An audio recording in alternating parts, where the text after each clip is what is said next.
జగన్మోహన్ రెడ్డి ఈ కరెంటు ఛార్జీల విషయంలో వైఎస్ఆర్ పార్టీ రోడ్లెక్కి ధర్నాలు చేయటం ఎట్టుందంటే నవ్విపోదురు కాక నాకేమన్నట్టుంది. వాళ్ళు జగన్మోహన్ రెడ్డి 1,29,000 కోట్ల భారంతో ఆయన రిటైర్ అయినాడు. విద్యుత్ సంస్థల మీద 1,29,000 కోట్లు. 5 ఏళ్లలో 10 సార్లు కరెంటు ఛార్జీలు పెంచాడు. 32,000 కోట్లు ప్రజల మీద వేశాడు. అన్నిటికంటే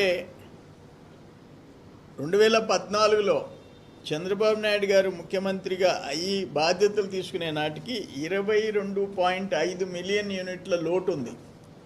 22.5 మిలియన్ యూనిట్ల లోటు 2019కి మిగులు విద్యుత్ కింద చేశాడు.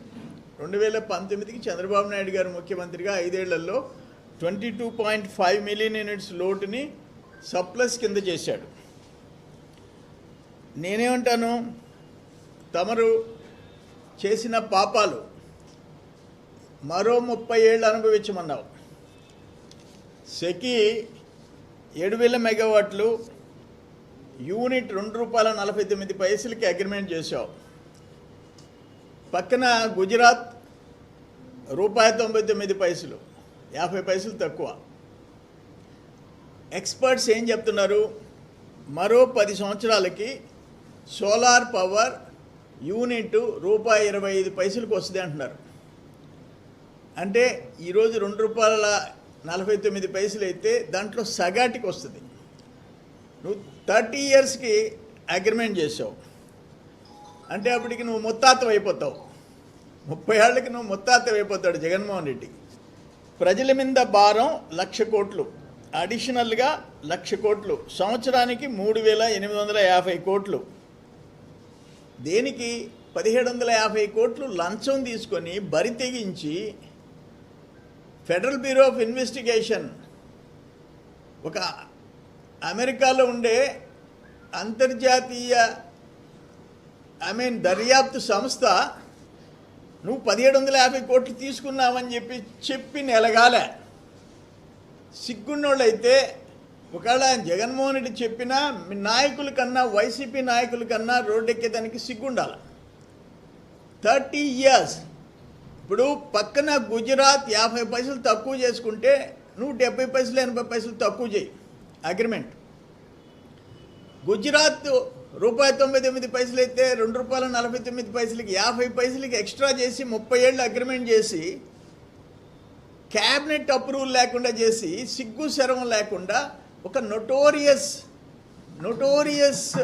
కరప్ట్ లీడర్ కింద అంతర్జాతీయ స్థాయికి ఎదిగి ఈరోజు నీ మనుషులు వచ్చి రోడ్డు మీద తిరిగితే నువ్వు చేసిన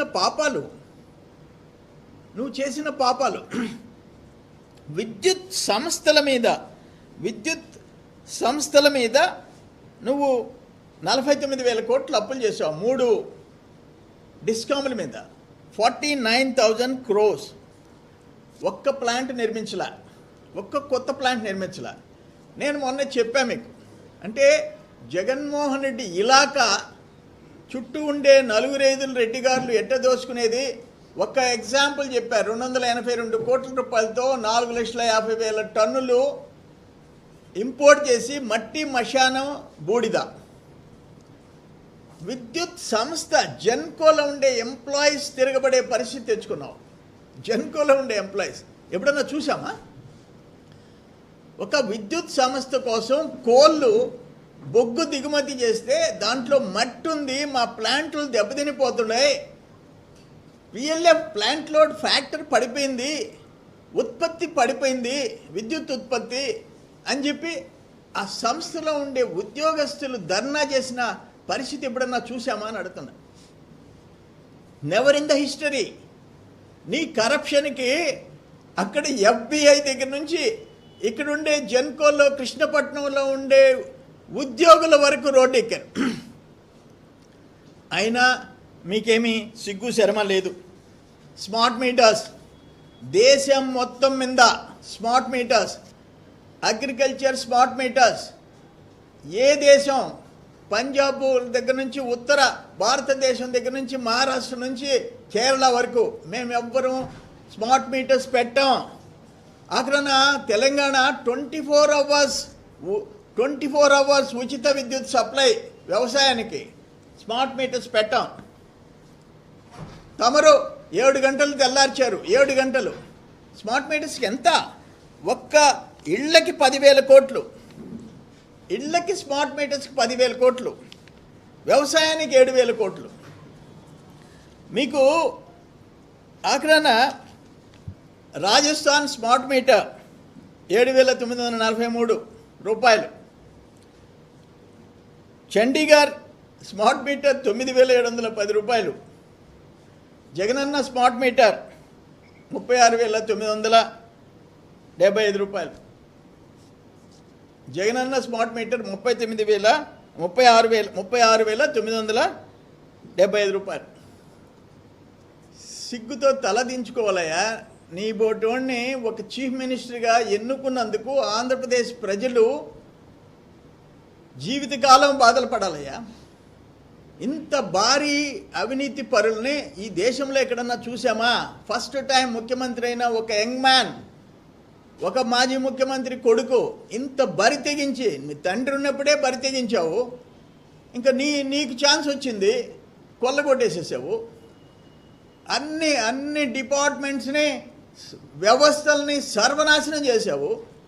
నువ్వు మాట్లాడతావా అని అంటా నేను. మీరా ధర్నా చేసేది అంట. మరిన్ని అప్డేట్స్ కోసం మన HN9 టీవీ ఛానల్ని సబ్స్క్రైబ్ చేసుకోండి.